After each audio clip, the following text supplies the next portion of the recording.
A rare and explosive rift has erupted between Israel and its closest ally, US, as Prime Minister Benjamin Netanyahu openly rebuked the White House over Gaza's future, and Washington fired back with unprecedented bluntness. On Saturday, Netanyahu's office accused the Trump administration of sidelining Israel after the White House unveiled a powerful new international oversight body for post-war Gaza without Israeli coordination. At the heart of the dispute is the Executive Board, a mid-tier panel that will wield real authority over Gaza's reconstruction and governance. Israel's objection is clear and sharp. The board includes senior figures from Turkey and Qatar, nations that have fiercely criticized Israel's conduct in Gaza and maintained ties with Hamas. For Netanyahu, this crosses a red line. The Prime Minister ordered Foreign Minister Gideon Saar to lodge formal objections with U.S. Secretary of State Marco Rubio, a notable move given Saar has largely been kept out of Israel-U.S. diplomacy. But Washington's response was brutal. "This is our show, not his show," a senior U.S. official told Axios in comments that sent shockwaves through Tel Aviv. "If he wants us to deal with Gaza, it will have to be our way. We worked over him. He can't really go against us." The official doubled down, saying Netanyahu could take credit if the plan succeeds, or say, "I told you so," if it fails, but the U.S. will move forward regardless. The Executive Board, unveiled Friday, will operate under Trump's Board of Peace, but will be the real engine shaping Gaza's post-war reality. Its members include Turkey's Foreign Minister Hakan Fidan, Qatar's top diplomat Ali Thawadi, Egyptian intelligence chief Hassan Rashad, UAE Minister Reem al-Hashimi, former UK Prime Minister Tony Blair, Trump envoy Steve Witkoff, Jared Kushner, business leaders, UN veterans, and former Middle East envoy Nikolai Mladenov, who will serve as Gaza's High Representative. Beneath them sits a Palestinian technocratic body, the National Committee for the Administration of Gaza, or NCAG, already meeting in Cairo under Mladenov's supervision.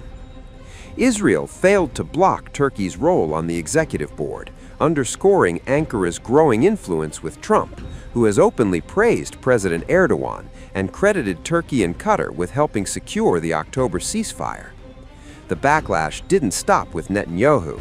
Far-right Minister Itamar Ben-Gvir demanded a return to overwhelming force in Gaza, while Palestinian Islamic Jihad condemned the board as serving Israeli interests. Meanwhile, world leaders from Italy, Canada, Argentina, and Hungary signaled readiness to join Trump's Board of Peace, a body designed not just for Gaza, but potentially to reshape global conflict resolution, sidelining the United Nations itself. As Washington pushes ahead, one message is unmistakable. The rules of the alliance are changing, and Gaza is the testing ground. A Board of Peace, come avete visto, siamo stati anche noi invitati a farne parte, ovviamente, insomma, su questo vale quello che vi ho sempre detto. Ah no, non lo sapevate, scusate. No, vabbè, io con i fusi orari sono un po' persa. Allora sì, anche l'Italia è stata invitata a partecipare al Board of Peace. Allora la notizia ve la sto dando io.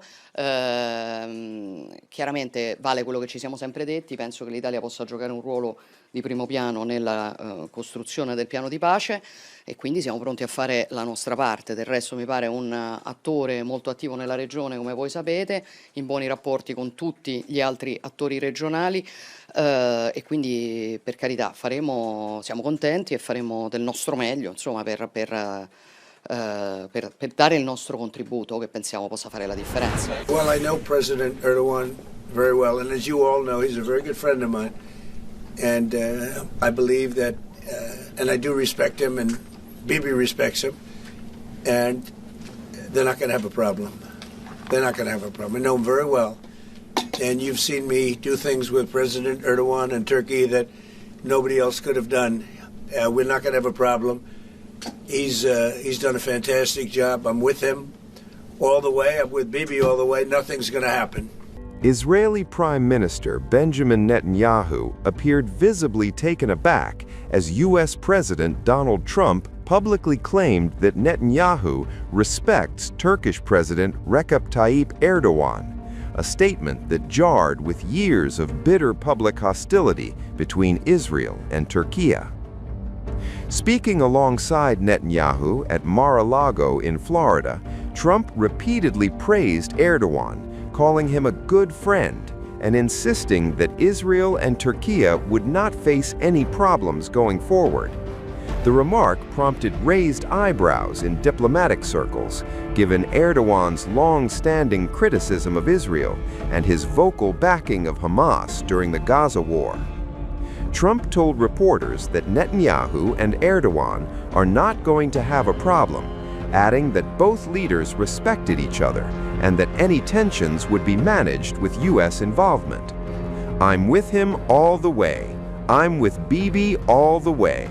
Nothing's going to happen," Trump said, referring to Erdogan. Netanyahu, standing beside him, did not directly confirm Trump's assertion, despite years of open verbal clashes between the Israeli premier and the Turkish leader over Gaza, Jerusalem, and Israel's military operations in Syria. Asked about Turkey's potential participation in a future Gaza stabilization force, an idea Israel has strongly opposed, Trump said he would discuss the matter directly with Erdogan and hinted that Netanyahu's views would be taken into account. He also revealed that Washington was seriously thinking about reviving the long-stalled sale of F-35 fighter jets to Turkey, a program from which Ankara was removed in 2019 after purchasing Russian missile defense systems. Well, I hope he's going to get along with Syria because the new president of Syria is working very hard to do a good job. He really is. I know he's a tough cookie, and he's, you're not going to get a choir boy to lead Syria. That's the one thing I would say. So I hope they're going to get along because, I dropped the sanctions on Syria because otherwise they wouldn't have had a chance. We want to see Syria survive. So we're going to be talking about Syria too, okay? Both the leaders also talked about the broader understanding between the United States and Israel regarding Syria. He said Syria's new president, Ahmed al-Shara, whose forces ousted Bashar al-Assad last year, had been aligned with U.S. efforts and suggested Israel could establish workable relations with Damascus. "He's been with us all the way," Trump said of Shara. "I'm sure Israel and him will get along. I will make it so that they do get along." Netanyahu framed Israel's Syria policy more cautiously, saying Jerusalem's primary interest was ensuring a peaceful border and protecting minority communities, particularly Druze populations near the frontier. He added that Christians across Syria and the wider Middle East should also be safeguarded. Trump interrupted to stress that Erdogan played a decisive role in Assad's removal by backing Syrian opposition forces, claiming Netanyahu agreed with that assessment, despite the Israeli leader previously arguing that Israeli strikes against Iran-backed forces were key to Assad's collapse. Thank you, Mr. President. I'd like to know if you and the Prime Minister talked about having Israel pull back its troops before Hamas fully disarms. I know that's been an issue. Did you push for that today? Well, we talked about Hamas and we talked about disarmament, and they're going to be given a very short period of time to disarm, and we'll see how that works out. Steve Witkoff and Jared Kushner will be in charge of that from our side, but if they don't disarm as they agreed to do, they agreed to it, and then they'll be held to pay for them. And we don't want that. We're not looking for that. But They have to disarm within a fairly short period of time. Is Israel withdrawing its forces? Well, that's a separate subject. We'll talk about that. Mr. President?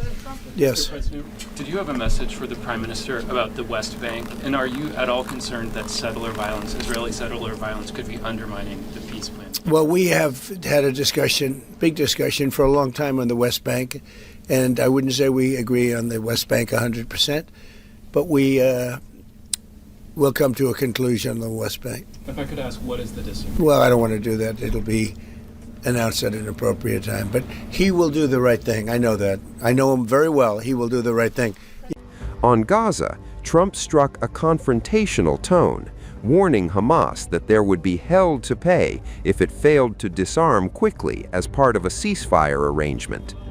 He said Israel was complying with the deal and voiced full backing for Netanyahu's hard-line stance on the next phase, which excludes Hamas from governance and calls for disarmament and a multinational security force.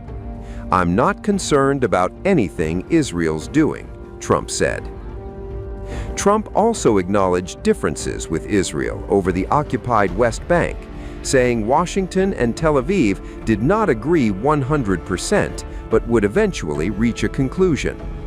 The remarks came amid continued Israeli military operations in Gaza, restrictions on humanitarian access, and rising violence in the West Bank, issues that continue to strain regional diplomacy, even as Trump sought to project confidence in Israel's relationships with both Turkey and Syria.